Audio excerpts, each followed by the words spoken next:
siang. Perkenalkan, nama saya Audia Kristina Dale dari Universitas Penghubung Manado, jurusan Keperawatan, kelas A4 semester 2. Pada saat ini saya akan menjelaskan tentang pengembangan program pendidikan klien. 1. Identifikasi kebutuhan belajar klien. Pengkajian yang komprehensif dalam pendidikan kesehatan dalam kaitannya dengan kebutuhan belajar dapat digali dari riwayat keperawatan dan hasil pengkajian fisik serta melalui informasi dari orang yang dekat dengan klien. Pengkajian juga mencakup karakteristik yang mungkin akan mempengaruhi proses belajar, misalnya kesiapan untuk belajar, motivasi untuk belajar, dan tingkat kemampuan untuk membaca. Selain penggalian data melalui wawancara, perawat juga harus melakukan observasi terhadap kemampuan dan kebutuhan klien. Pengkajian faktor predisposisi, pengkajian riwayat keperawatan, pengkajian fisik, pengkajian kesiapan klien untuk belajar, pengkajian motivasi, pengkajian kemampuan membaca, pengkajian faktor kemungkinan, dan pengkajian faktor penganut. 2. Tujuan pendidikan kesehatan klien. Menurut Undang-Undang Kesehatan Nomor 23 Tahun 1992 dan WHO, tujuan pendidikan kesehatan adalah meningkatkan kemampuan masyarakat untuk memelihara dan meningkatkan derajat kesehatan, baik secara fisik, mental, dan sosialnya, sehingga produktif secara ekonomi maupun sosial. Pendidikan kesehatan di semua program kesehatan, baik pemberantasan penyakit menular, sanitasi lingkungan, gizi masyarakat, pelayanan kesehatan, maupun program kesehatan lainnya. Jadi, tidak lain adalah tujuan pendidikan kesehatan itu sebenarnya supaya manusia memperoleh pengetahuan dan pemahaman pentingnya kesehatan supaya tercapai perilaku kesehatan sehingga dapat meningkatkan derajat kesehatan fisik, mental, dan sosial. Dan yang lebih penting adalah menjadi manusia yang produktif secara ekonomi maupun sosial. 3. Prinsip, metode, teknik, dan strategi pendidikan dan visi pendidikan. 1. Pendidikan kesehatan di sekolah memiliki beberapa tujuan, yaitu memiliki pengetahuan tentang isu kesehatan, memiliki nilai dan sikap positif terhadap prinsip hidup sehat, memiliki keterampilan dalam pemeliharaan, pertolongan, dan perawatan kesehatan, memiliki kebiasaan hidup sehat, mampu menerapkan perilaku hidup sehat, peserta didik tumbuh kembang secara harmonis, menerapkan prinsip-prinsip pencegahan penyakit, memiliki daya tangkal terhadap pengaruh buruk dari luar, serta memiliki kesegaran jasmani dan kesehatan yang optimal.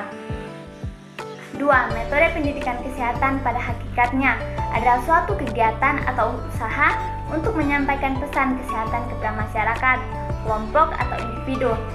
3. Teknik pembelajaran adalah cara yang dilakukan seseorang dalam rangka mengimplementasikan suatu metode secara spesifik. 4. Strategi pendidikan kesehatan adalah cara-cara yang dipilih untuk menyampaikan materi dalam lingkungan pendidikan kesehatan yang meliputi sifat, ruang lingkup, dan urutan kegiatan yang dapat memberikan pengalaman belajar kepada klien. Strategi pendidikan kesehatan tidak hanya terbatas pada prosedur kegiatan, melainkan juga termasuk di dalamnya materi atau paket pendidikan kesehatannya. Media atau alat peraga dalam promosi kesehatan adalah alat bantu untuk promosi kesehatan yang dapat dilihat, didengar, diraba, dirasa, atau dicium untuk memperlancar komunikasi dan penyebarluasan informasi melalui sebuah pesan. Implementasi pendidikan kesehatan klien.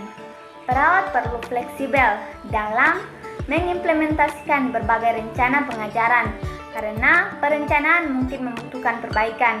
Mengimplementasi rencana mengajar memerlukan keterampilan personal seperti teknik komunikasi. Perawat dapat memfasilitasi proses belajar klien melalui pendekatan yang ramah dan hangat. Penampilan sikap perawat memiliki efek yang besar dibandingkan dengan faktor yang lain. Di bawah ini ada teknik perawat. Ketiga, mengimplementasikan rencana pengajaran. Evaluasi pendidikan kesehatan klien. evaluasi aspek psikomotor, dan dapat dilakukan dengan mengobservasi bagaimana klien melakukan suatu prosedur di rumah. Evaluasi ini jauh lebih kompleks dibandingkan dengan evaluasi kognitif dan biasanya hanya ditentukan dengan skala sikap. Keberhasilan pendidikan kesehatan dapat dievaluasi dari berbagai aspek, yaitu input, proses, output, outcomes, dan impact, serta komponen pernyataan seperti what, where, when, why, dan how.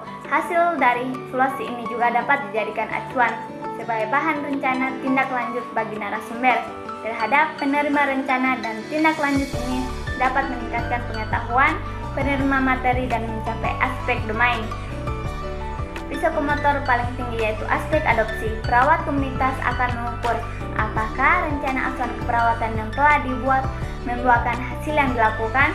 Pada fase evaluasi ini, komunitas maupun perawat mengukur keberhasilan ini berdasarkan objektif yang tercapai. Perawat memiliki tanggung jawab sepenuhnya terhadap hasil ini, namun dengan berkolaborasi dengan anggota komunitas serta tenaga kesehatan lain akan membuat hasil evaluasi yang lebih valid. Itulah materi saya. Teman-teman yang mau gabung di UNPI, sekarang sudah buka pendaftaran ya. Linknya ada di sini. Kenapa harus memilih UNPI? Apa sih keistimewaan UNPI? Apa yang kita dapat saat kita masuk di UNPI? Mari kita lihat sama-sama. Universitas Pembangunan Indonesia Manado memiliki 6 fakultas dengan program studi, yaitu Fakultas Pertanian, Prodi Agribisnis, Fakultas Hukum, Prodi Hukum, Fakultas Teknik, Prodi Teknik Elektro dan Teknik Sipil, Fakultas Ilmu Sosial Ilmu Politik, Prodi Ilmu Politik, Fakultas Sastra, Prodi Sastra Inggris, Fakultas Keperawatan, Prodi Ilmu Keperawatan, dan Profesi Nurse. Didukung oleh sumber daya manusia yang berkompeten dan tersertifikasi, Universitas Pembangunan Indonesia Manado memiliki dosen dan tenaga kependidikan dengan latar belakang S2 dan S3 lulusan dalam dan luar negeri. Proses belajar mengajar dilaksanakan dengan teknologi informasi merujuk perkembangan dunia modern saat ini, dilakukan dengan sistem e-learning dan sistem ujian online atau ULAIN. Hasil tracer student Universitas Pembangunan Indonesia Manado dan fakultas menyebutkan lulusan UNPI sudah tersebar di dalam dan luar negeri.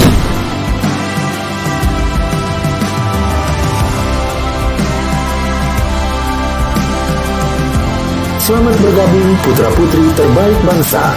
Kembangkan dirimu, raih cita-citamu setinggi bintang di langit. Kami siap menghasilkan generasi terbaik dan pemimpin di masa depan.